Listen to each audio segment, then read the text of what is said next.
the AKs just got a pretty decent buff across the board in Escape from Tarkov to both recoil and ergonomics. But does it matter? Are they meta now? Are they worth using compared to some of these other guns? In this video, we are going to dive into the changes and talk about how they stack up against other popular guns in Tarkov. I'm Jessekazam. Welcome to another Escape from Tarkov video. If you like this video, think about dropping a like, commenting down below, or subscribing to the channel. All that stuff helps me out a ton. And I stream Escape from Tarkov on Twitch. All my links will be down below. I'd love to have you stop by and say hey. But with all that out of the way, let's go ahead and dive right in. All right, so like we said, the AKs got a pretty decent buff across the board, across all the AKs, as far as I can tell, to some of their base stats, and some of the attachments were also kind of messed with a little bit. There's some people out there that have like exact sheets of all the changes that have been made, and I'll link that down below. But basically what that shakes out to is that these are the 3 meta AKs. I always add my little AK 101. I know everybody likes to hate on it, but I love using this thing. We'll talk about it in a little bit. But at the end of the day, the 545 AKs and the 762 AKs are the most used AKs in the game. The AK 103 has kind of taken the cake over the AKM as the meta one, and the 74N, because it can directly use the Zukov stock, has been the meta 545 AK for a while now. So we can quickly go through the stats one by one. This is the meta AK-74N now, 45 vertical recoil. So that came down a pretty decent amount. This is very usable. Now, this has 50 ergo with the mag in, 66 with the mag out. 50 is really not that bad. You could, switch this out for a Fortis shift or something like that if you wanted some more ergo. But this is really not bad. This is very usable. We were using this the other day. The build, the only thing that's really changed with the build is that the base stats have changed a little bit. And then we are now using the Troy handguard with gas block combo as the meta like handguard now, which you can put just like every other handguard. You slap some rails on, you can put flashlights, you can put handguards. If you didn't want to use something like a Bastion, you can actually mount your optic forward on the actual gas block. That's like a cool thing to do when you're more budget conscious, but towards the end of the wipe, when we're just going for meta builds. This is it. The Bastion, I believe, is still the meta dust cover with the 5 ergo and the -1 recoil, whatever optic you want. The Zukov stock, this is kind of like the best in slot if you can get a gun to use it most of the time. 40% recoil reduction, 15% ergo, or sorry, plus 15 ergo. That brings us down to 45. So this is, like I said, this is very usable. Now, we'll talk towards the end about how these stack up against M4s, because you can get M4s and HK down to like the mid 30s, mid to high 30s. But we're really in the realm here that we're close enough that if you're looking for something different to run, man, this is fun. Moving on to the AK-103, which is the 7.62 by 39 rifle. A lot of people, there's been a resurgence of these recently because of the, I don't know, people are just digging the ammo BP. We did a whole video on how the 7.62, in my opinion, is just like a great overall balanced caliber, because you have to pick between, slow fire rate but full auto with a heavy round, or you can just semi-auto with like a Vepr or an SKS. I really like the 7.62 and where it sits, and now it's a little bit more usable. I believe the previous meta AKM or AK-103 was in the 60s, around 66, 65 vertical recoil. So we've cut that by about 10. So 57 is definitely still high, especially compared to, Vectors in the mid 20s, M4s in the mid 30s, and now even AKs in the mid 40s. 57 is up there. But like we've talked about in previous videos, it's got a slower fire rate, which means that recoil is a little bit more controllable because there's more time between each shot to return to center. It's a big, hard-hitting round. I don't know. It's fun. I really like using 7.62 guns, and now this is more usable than it's ever been. And this is basically the same build.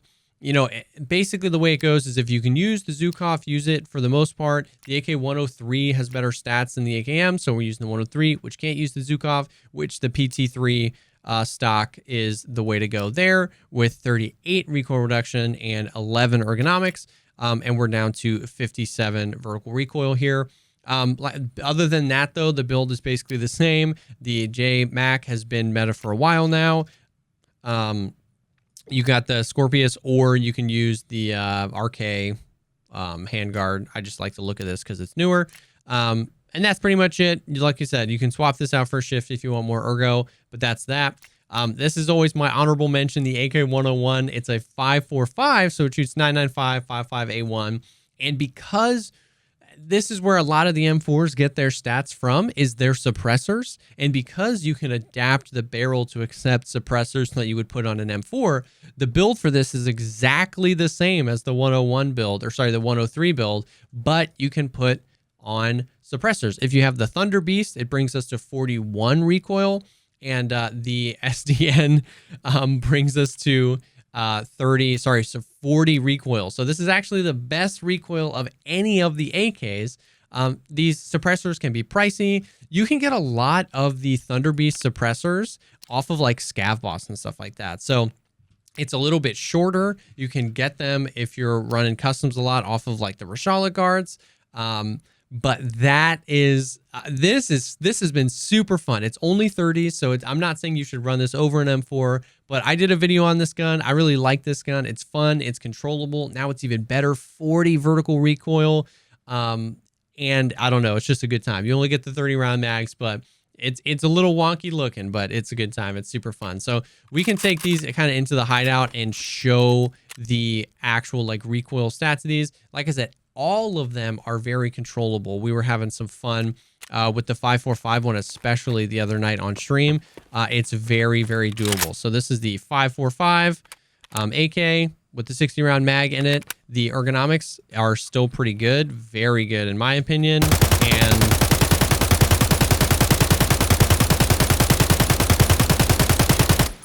with a 60 round, I mean, you can't ask for more than that with a 60 round mag out of an AK.